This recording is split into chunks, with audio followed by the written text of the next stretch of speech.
My mom replaced my sister's ashes with burnt wood and lied to me about it for years, letting me make a fool of myself, so I'm burying this relationship 6 feet under and she can grieve the loss of another daughter.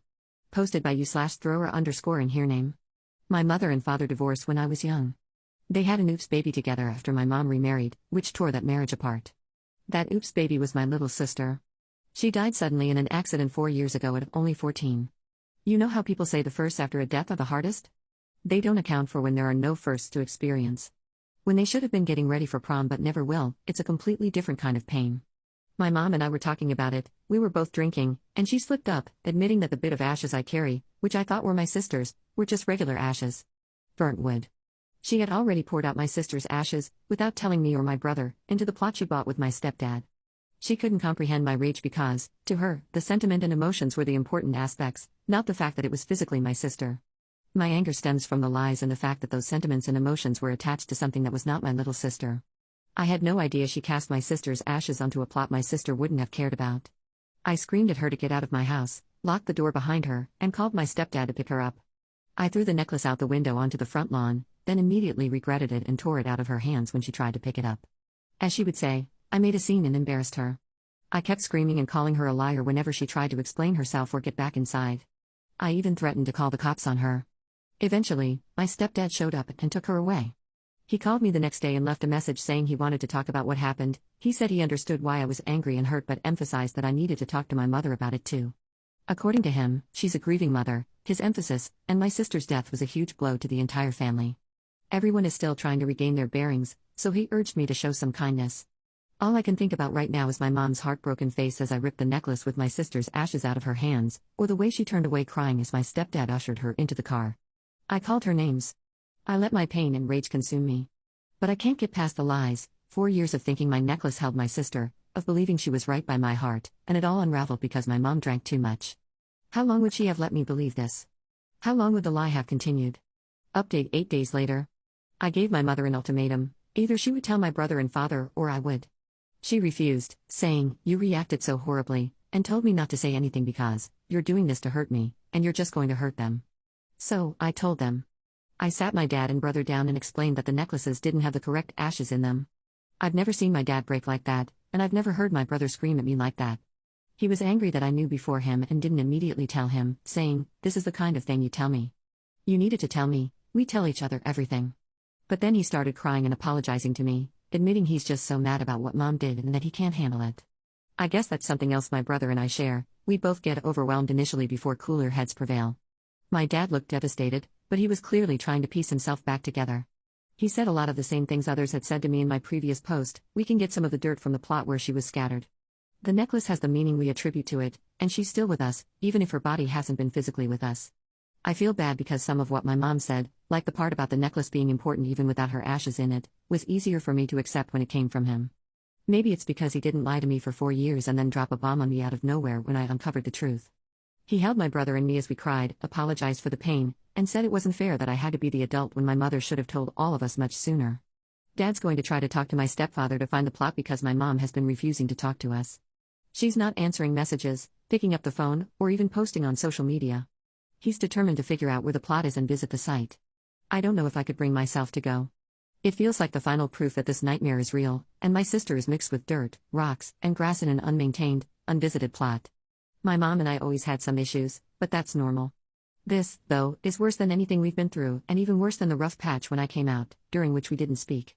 We eventually mended fences after that, but I can't see myself ever forgiving her for this. Not after how she dropped this on me, blamed me for my reaction, and left me to do what she should have done. To make matters worse, she won't even show me the decency of explaining why or talking to me. When we discussed cremation, it was agreed that we would all get necklaces with the ashes. My mind keeps replaying things that didn't fully add up before, times she almost slipped, moments that make complete sense now. She'd almost left her necklace behind on a trip once and didn't freak out the way I would have, probably because she knew where my sister really was. She volunteered to be the one to separate the ashes and gave Dad the rest. I assume those ashes are fake, just like ours. This whole situation makes me want to curl up in a hole and never see the light of day again. I've been on and off crying all week, unable to stop. Sometimes, I get so angry I want to scream. In the middle of my workday, I suddenly find myself rushing to the bathroom to hide the fact that I'm breaking down again because I can't stop my thoughts. I quit smoking after my sister died, but I've picked it back up again. My dad has been calling me every day to check in and remind me how much he and my brother love me. I think he's scared. My brother has been coming over every day with his girlfriend to make sure I eat something. I don't know how to end this post. I feel lost and like I don't know anything anymore. I feel like a burden because my dad and brother are both dealing with this revelation too, but they're still checking in on me and thinking of me. I'm going to look into grief counseling, but the therapist I saw after my sister died isn't practicing anymore, and my insurance isn't accepted by many therapists. I try to remind myself that my little sister wouldn't have minded so much being woven into a tapestry of grass and flowers, and that once we know where she was scattered, I can visit her and make sure her sight is always beautiful. Thank you to everyone who helped me and shared their perspectives and stories. I really appreciate it. Second update 2 weeks later. This has probably been the worst month of my life in years. I'm going to start with the minor stuff that's been happening or whatever because my head just feels like a brick. I got a promotion I'd been aiming for before everything. My boss told me I had already gotten it before all this happened, but it was held off on being announced so I could have time to process before adjusting to the new job requirements. I couldn't even feel proud. I know a month ago I would have, but now I feel numb. I'm working a lot more hours than usual, typically about 6 a.m. to 7 p.m., give or take. The paycheck looks nice, I guess. My dad keeps telling me I need to work less, and so does my brother, but my job engages my mind enough that I'm nearly brain dead by the time I'm home, which is nice. I'm non-binary and prefer they/them pronouns, but she/her is not offensive. I realized belatedly that people were calling me that. I started drinking more than usual. After blacking out one night, I let my dad take all the alcohol, and I haven't bought more since. I don't think I've ever blacked out before, so it's terrifying to hear about the night but barely remember it. About my sister, my mother finally responded to my brother, and according to him, she was a wreck, crying, apologizing, all you have to understand. There must be something wrong with me because I look at her and want to hurt her. I want to break her heart, make a spectacle of her disgusting behavior, and ruin her life. Part of me recognizes that's why I'm not overly cautious about details. But at the same time, I can't do it. The rational part of my mind kicks in, and I realize it wouldn't accomplish anything except making things worse. I just feel guilty and sick after a brief moment of satisfaction. But then I think to myself, so how and why could you do that to us? For years? She and my brother had a much better relationship than she and I ever did. And yet, she still did that to him. Like yeah, Dad and she never got better after the divorce, and after the affair, they struggled with even co-parenting for a multitude of reasons. She and I have had our issues. But the bond between her and my brother has always been strong, or at least used to be, and she did this to him, of all people. She tried telling my brother that she acted impulsively, in a fit of pique, but when he pressured her about why she volunteered to handle filling the necklaces, she said it was because she was okay with it at first. But then, when she saw the ashes, she didn't want to destroy her further. Her word, destroy. Like the relationship between her living children? Like our trust in her? Like the memorial we agreed upon for my sister? I don't know how to feel or if I even trust her story. But her wording makes me feel like it was planned. God, yet again it's another accidental revelation where she tried to uphold a lie, got caught, and that's how the truth came to light. I managed to talk to the funeral director. My sister's fingerprints are part of their records. I'm going to get her touch tattooed, but I found a way to have it put on a necklace so my brother and dad can have that if they don't want a tattoo. I'm still struggling to get in contact with the cemetery owners, a lot of unanswered emails and voicemails. I've also been looking for therapists and counselors in my area or ones offering telehealth. I have an upcoming appointment, but I'm nervous. My stepfather has stepped back. He set a boundary that he won't talk to us unless we agree to discuss this without blaming anyone. Anytime the conversation starts moving toward asking about motives or who knew what and when, he says the conversation needs to end.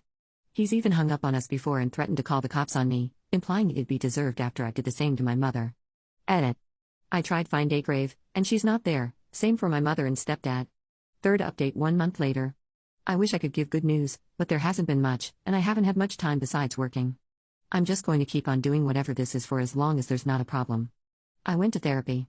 I tried a few sessions, and I'm so grateful she worked with me to get me on her books, but she wasn't helpful for me. I wasn't clicking with her, and I felt unheard. I'm still on the hunt for a therapist. I feel very entitled saying that. My father is not as well as he pretends to be. He is so focused on fixing this for us that he seems to have lost sight of himself. I hate seeing him like this. My brother is angry. I have never in my life seen him so mad or heard him say such horrific things about our mother and stepfather. We all just seem to be existing. My brother tried the plot hack idea. The cemetery is full. They're not accepting new burials. I tried as well and couldn't even get the plot numbers. I got so angry I was crying. I didn't take it out on them, as it's not the cemetery's fault I can't manage my emotions, but it was absolutely crushing to come across yet another block. Our mother still won't really talk to me, with one notable exception, and even my brother is touch and go in conversation with her. She's so quick to shut everything down. The exception is this: my mother offered to let me purchase the plot from her. She said I can share it with my brother, and this way, we can be buried together where our sister is. She phrased it like she was giving me some sort of peace offering or doing me a favor. The total cost, liner, plot, headstone, permits, because our state requires one for such sales and care, will be over $9,500. She and my stepfather are willing to forego the cost of the headstone to make it easier for my brother and me, supposedly to make up for us not being there for the scattering. No mention of how Dad wasn't there either. No true sorry, just what amounts to: if you want access to your sister, pay me for the privilege. I want to say she doesn't intend it this way. I want to agree with my stepfather that this is her attempt to reconcile, so I should meet her halfway. I can't keep doing this. I want to put this behind me somehow. I want to forget about the plot. I want to forget about my mother entirely. It feels like it would be easier to completely cut her out, make peace with what I have of my sister, and never, ever think of my mother again. I feel like a horrible child for thinking that way, and my stepfather's attitude doesn't help that feeling. I tried explaining that I just want some of the dirt from the plot for part of a memorial, but my stepdad started threatening to sell it back to the cemetery because clearly nothing else will satisfy you. My brother and I agree that it's a baseless threat, especially if they really did scatter her ashes there, because our mother would never do that and then separate from the plot. We both know that even if we buy it from her, she'll still visit our sister. I can't shake the nagging concern that she did something else with the ashes, something different than she's let on, like maybe the cemetery is unrelated and she was somehow clever enough to keep up or invent a convoluted lie while drunk. I keep looking at my bank account. My brother doesn't want to buy it from her, I don't think, but he's also still furious at the offer, so I don't want to say he doesn't. He means well, I think, but anytime I try to broach the offer, he starts in about how we're making our own memorial and how her offer is needlessly cruel, so I shouldn't entertain it. I could afford it if I shuffled some bills around and worked more. Almost for peace of mind, I want to say yes and take the offer. She gave me a deadline. I still have a bit of time, but it doesn't feel like enough. My dad has taken over trying to figure out the legalities of this situation, what he can do to force her hand to share where the plot is or to make things better. He's fit to be tied. He's doing what he can, looking into legal avenues to force her to give up the location. It seems like we don't have many options. It doesn't feel right or fair. He keeps saying what my brother has said, trying to reassure me, but I can't stop thinking about it. I'm not sleeping much these days. I think the only thing going well in my life is my work, and I still haven't had anything to drink. I think maybe the next option we can try would be letting the cemetery know ashes were illegally spread on their grounds, but what will they do in response? I know I'm being paranoid and catastrophizing when I fear they'll do something to clean my sister from the plot or take it away from my mother, and I won't be able to access it. So, I guess the update is, everything is as messed up as it has been since that stupid night with my mother. I do want to address the outpouring of support everyone here has given me. It has meant the world to me and given me a place of stability and external perspective, where my current life is far too close to provide that. Thank you all. Fourth update 1 month later. Me again, for the fourth time. Sorry, I know I've been posting a lot and will move somewhere else if it's unwanted. It's just been very helpful to post here and work through it. About a month ago, my boss pressured me into not working Saturdays like usual. I wasn't, and still am not, used to having nothing to do on Saturdays anymore. I went to the park. It was overcast, muggy, and gross from the rain. My sister would have been complaining and asking to go to a restaurant instead to people watch. I probably looked like a creep while my mind raced. It was something to do. The deadline my mother gave me weighed on me like the sword of Damocles, and I felt anxious and angry every time I thought about it or noticed the date. It was consuming me. I lost my sister. I lost my mother and stepfather.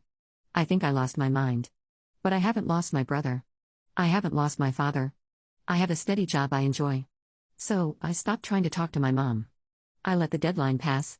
She started reaching out to me instead, first just calls, without leaving a message, and texts asking if I was at home or if I could call her. Then there were her Facebook posts about isolation causing mental illness in the elderly, and the voicemails from my stepfather asking me to open the door to communication and reconciliation. Then she started calling me at work or in the middle of the night. The one time I picked up because I didn't check the caller ID, she immediately told me to stop being cruel. I hung up and blocked them both. My stepfather came to my door with a box, waiting there for 10 minutes before he left it behind, as per a neighbor who noticed and was concerned about a stranger on my doorstep. It was full of a bunch of pictures and junk I'd made for her when I was a child, stupid, school-level arts and crafts. I burned them all. It was strangely cathartic, like I took my first breath after being underwater. She tried using Dad to pass along messages to me. My dad refused her immediately, asked me what I was planning to do and how I was feeling, and when I said I was done with her, he supported me.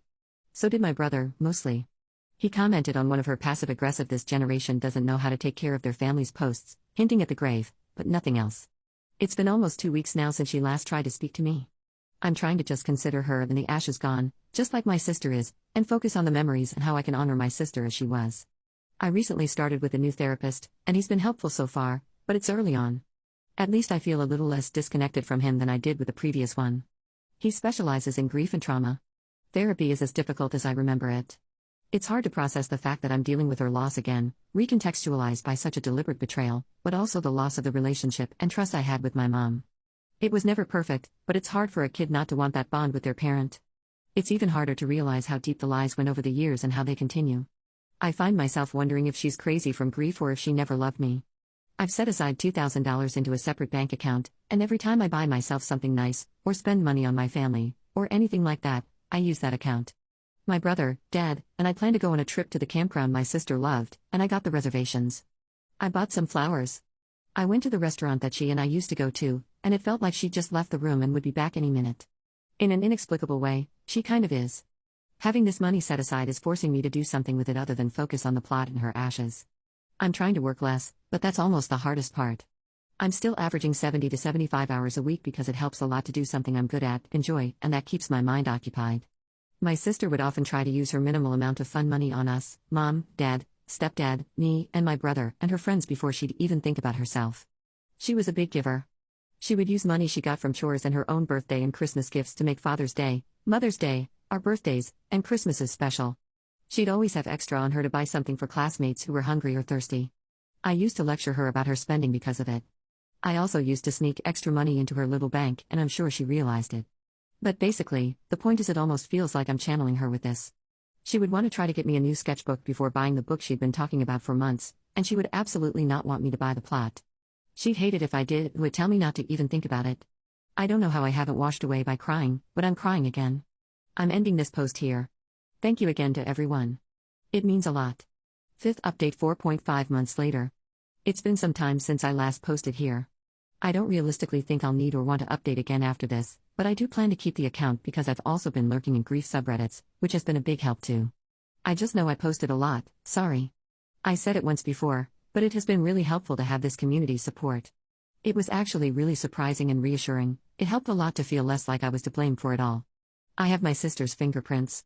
I had to call again and again, and I felt terrified they would be like my mother, but the person I spoke to was so incredibly apologetic for not having delivered sooner.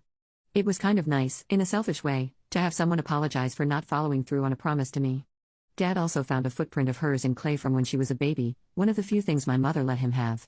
I'm working on finding a tattoo artist now. I'm not dead, and I'm sober since messing up again in August. Tomorrow marks 100 days. Dad is doing great. He spends a lot of time at a community center that has scheduled events and outings for older people to get together. My brother is engaged to his girlfriend. She's wonderful, she makes him a happier person, and she has a knack for reading people and making you feel like she's always genuinely happy to see you. I think in the coming months I might see if she wants to spend some time together too, to bond. It might be nice to get to know her better and spend time one-on-one. My mother showed up to visit me on September 14th. I let her in. She actually admitted she was wrong, didn't stay on that track, of course not, but she led with that hook. The first words out of her mouth were an apology. I'm so sorry I hurt you with her ashes. She even seemed like she meant it at first. I told her I didn't want to talk about anything to do with my sister. Then she boundary stomped, I'm learning from therapy, I'm just slow and dumb. She started guilt-tripping me, weeping about how this whole time she was always just trying to make things right but we couldn't come to a reasonable compromise. When she did it, she couldn't get over her own pain, and she was sorry, and life is finite, but a mother's love for each of her children is infinite. I let my pain overwhelm showing you that love, and how she kept trying to find a way to fix what she said to me so thoughtlessly. I believe her admitting it was thoughtless, but I don't believe the situation was thoughtless. She offered to separate the ashes, and she lied for years with many chances to come clean.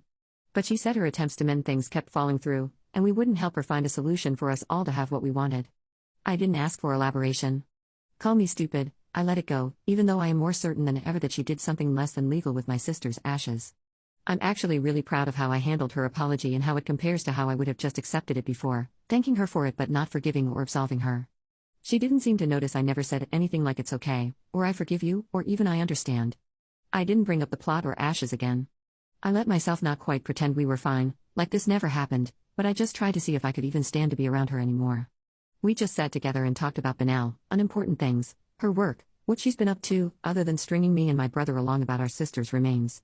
I even hugged her. I ruminated over that hug, that whole visit, for a while after.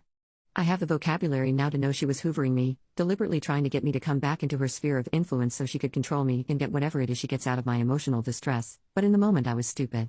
When she was leaving, I promised her that I would call more, but I wasn't ready to keep seeing her in person again. She did not like that I didn't let her come back into my life without any sort of barriers or limits. She refused to understand. She had banked on this working on me, coming over unannounced against my wishes, empty promises that she loved me, and unsubtly blaming me for the fact she refuses to tell me the full story or take accountability. Unfortunately, it would have worked before. Again, a horrible night all around, but I'm proud that I learned better. She told me, keeping yourself alone is an ugly way to live, you'll regret it later, and that my sister would hate how I'm destroying the family over a mistake that she has tried many times to fix. She said it was a mistake made by a mother suffering a loss I will never understand, and that we all stood together after her death, but I have single-handedly ruined everyone's healing process.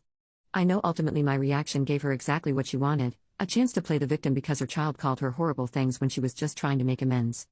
My response then was like projectile vomit, but curses, vulgarity, and sheer cruelty, calling her words I have never once in my life uttered before. I told her she has been ruining our lives ever since she broke things off with Dad, that she apparently loves shaking people up and squeezing them for her own entertainment and satisfaction. I told her she is a horrible human being that I wished had never procreated because she has done nothing but bring misery into this world. The only good thing to come of her was reduced to dirt and rainwater because of her own selfishness. Things from previous years came up, big and small. The time when I came out. My first serious boyfriend that she freaked out over and made disgusting comments about. My track meet that she missed in favor of screwing around with my current stepfather. The fact she treated me like an inferior backup to my brother. Every single time she made me feel small in comparison to her love for herself. Again, I feel like an idiot. I danced to her tune, one way or another, and gave her a reaction that validated her feeling of being the real victim. I can picture it now. Can you believe my ungrateful, evil child? Yelling at me and cursing at me for apologizing for a little misunderstanding. At this point, I doubt she would bother gendering me correctly though. She ended up slamming my door on my hand, threatening to pour her ashes down the drain. I followed her to her car and just kept screaming. I have never felt such rage and irrational panic flow through me. She drove off, and I haven't entertained her BS since. She is still trying, but I know I have to wait it out. My therapist likened it to a toddler used to crying and getting a cookie, now doing it repeatedly in hopes that the cookie will come. The longer I deny her the cookie, the more likely she is to give up and search out another source of the emotional boost she gets out of it because I made it too much effort to try to get it out of me. Pretty sure that has already happened with my brother since she nosed around to ask what he was up to. I know my brother's tendencies and the way he's felt toward her ever since this began. During the fight, I started experiencing some palpitations and vertigo, as well as breathlessness and fatigue, and eventually later on nearly passing out. But I ignored it then because I was angry and focused on the fight, then later because it was only intermittent and I never actually completely passed out. Also, I didn't want to bother with it or deal with it and frankly didn't care. I cared about my job, my work, I cared about my brother and father. I really didn't have it in me to care about an issue with my heart. It was at the point I debated canceling my yearly checkup. My thought process was a little like, if there was anything wrong, I didn't want to find it. Not sure if I wanted it to get to the point of no return or just didn't want one more thing to go wrong. I've been through a few therapists at this point, to the point I wondered if I just don't want to feel better or put the work in to fix myself. But the one at the time hinted that it could be considered passive suicidal ideation and that therefore I was a risk to myself. Pretty much a false threat but enough to push me. So I agreed to go to the doctor, but unfortunately had a minor incident beforehand and had to go to the emergency room. Stress-induced cardiomyopathy. Basically, I literally worked myself up so much for so long my heart said, I want to have a temper tantrum too. Honestly, in the end, it wasn't that bad. It sounds worse than it was, looked worse than it was, because some lifestyle changes and medicine were enough. Time off work, reduced hours when I came back. No smoking. My dad's still been calling to check in often and to chit-chat, but he's not doing it daily anymore. And it's not like a big thing anymore, we're just talking. My brother and his fiancée have just happened to be in the area a dozen times since. But I do appreciate it when they come by or Dad does because it's more fun to cook for them than just one person, and my house is less quiet. The neighbor that called 911 for me never really treated me any differently, not about her having to do that for me, not about the fact I've had two very loud and messy confrontations that disturbed the peace. I'm grateful for it. She came by with herbal tea and ready meals for me a couple of times in the first few weeks, and a jar opener to let me borrow, then surprised me with one of my own. But she didn't fuss over me or act like there was an elephant in the room either. She just treated me as normal. I appreciated it so much but didn't know how to phrase my gratitude without feeling inadequate because I'm ashamed of my issue with my mother leaking into spaces where others could have overheard. I settled for starting to bake. I used to love it. So for a while, I was just dropping these packages of brownies and cookies at her doorstep like a weirdo. Thankfully, she's not allergic to anything or diabetic, so it wasn't as if I were repaying her kindness with something harmful. I felt weird singling her out, so I also made some stuff for my other neighbors and my dad and brother and sister-in-law. Dad used to joke when I got in a baking mood I was trying to fatten them up, but he hasn't. He's just said it's nice to see me acting a bit more like myself. It's selfish of me and shows how self-absorbed I am that I didn't know the family across the street was struggling until I delivered some to them, so I started giving them actual meals too instead of just sugar. At first, I was afraid I was intruding, but they haven't told me to back off since, and it's been some time since I started.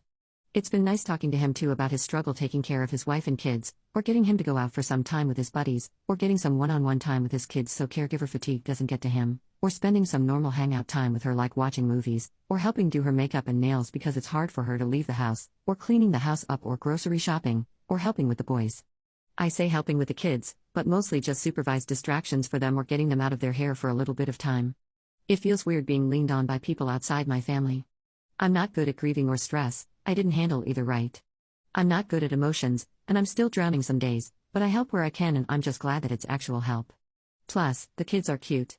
The older one is delightfully opinionated about things like what blankets go with which sheets and which pillow needs to be in what order, and he enjoys playing games where he can boss me around and make a story. The younger one was shy at first but now practically screams hello whenever he sees me and doesn't hesitate to tell me all about what I missed since the last time I saw him, every second. I decorated for Halloween and even dressed up. It felt strangely nostalgic, even though it was the first time for me doling out candy instead of trick-or-treating or doing nothing at home. I didn't get too many kids at first, but then I lost track of time and the kids, and suddenly my bowl was empty. My across-the-street neighbors came through, and I don't know how to put it. I know the kids are dressed up, but it kind of surprised me how many kids and parents I recognized and how many recognized me as they came by, but especially how positively they seemed to react. I don't know. Makes me feel like I'm actually part of the neighborhood. It isn't like I was some recluse in the neighborhood before, but I didn't reach out much to others, and when this mess started, I was basically ignoring them. It was kind of nice to feel like they might actually enjoy having me as a neighbor. Taking down the decorations was less fun than putting them up, but I think I want to go bigger next year or see if there's anything in the community for events that maybe I could volunteer my time toward.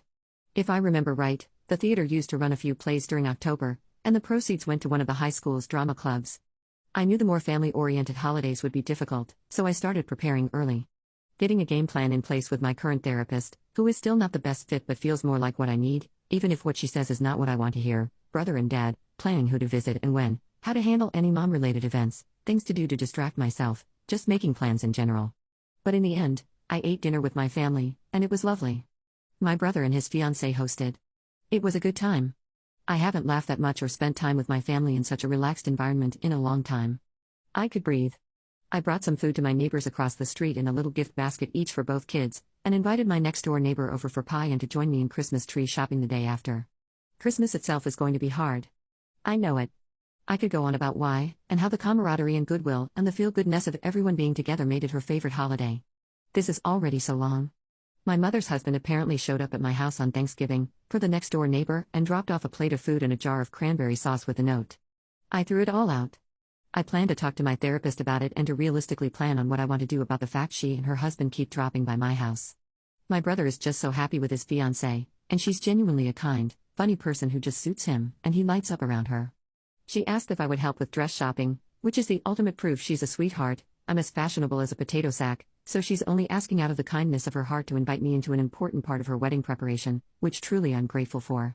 Plus, she's thinking of going back to finish her degree before marrying, and listening to how my brother talks about her passion and drive and every other positive quality he admires is really sugary sweet, rot your teeth stuff. I know they fight, everyone does, but they handle those fights in a way that gives me high hopes for them. My brother and my future sister-in-law, still not used to calling her that, but I love it, haven't set a date exactly, especially if she does go back to school. It will be at least next year so they can save up. I keep looking at the amount left of that original $2,000 I put aside, and I could help a lot with that, or with her schooling. I don't know what I'll do in the end, but I think that is the perfect use of the remainder. I don't know what my mother is going to do with the rest of her life without any of her kids. Guess what? I don't care. I know I said something similar before, but I have even more support now. I have had a lot of help to recognize that what she's pulling is manipulation, not love. That helps keep me on the right track. The loss of her aches, like when you pull a rotted tooth, but I'm allowing myself to feel that pain instead of trying to fix it or numb it. She isn't the mother I want her to be. She isn't even the sort of person I would willingly want to be friends with. I don't allow myself to check her socials. I have her and her husband blocked everywhere I can. I changed the locks a while back. I don't allow myself to think much about her threat and what it means about the ashes. There's so much about this that hurts. I feel like I can't move on from my sister without it somehow being a betrayal, or like the ashes were actually inhibiting my grieving, which makes me feel like I wasn't honoring her the right way. It's hard to move on from my mother because it's practically encoded in my DNA to love her. Plus, I've never been that good about enforcing boundaries with my loved ones. I'm working on it though. I'm realizing I'm not good at ending things or wrapping them up, and I've been adding to this one update for a while now, so it's gotten really long. There's more in my present than my sister. It feels callous and wrong, but also like a good step to admit that. And I don't just mean my work, which was what I was relying on so much, or the endless chase after my mom and answers. I'm spending time with my neighbors and doing things other than working. I'm getting out of my house, actually planning for longer than a couple of weeks ahead. It feels weird. The hole is there, and it's still so deep and gaping and painful just to look at. But I don't feel anymore like the best I can do is teeter on the edge. I'm not falling in all the time or barely hanging on anymore. This time I think I actually have the support and the knowledge I need to be able to stay strong and not let my mother ruin things for me. I'm going to post this, then go out to dinner with my neighbor. Thank you to everyone who has helped me work through this absolutely nightmarish roller coaster and to get to this point. I owe a lot to all of you. I never would have dreamed of feeling even an ounce like I could ever come out of this spiral for a long time.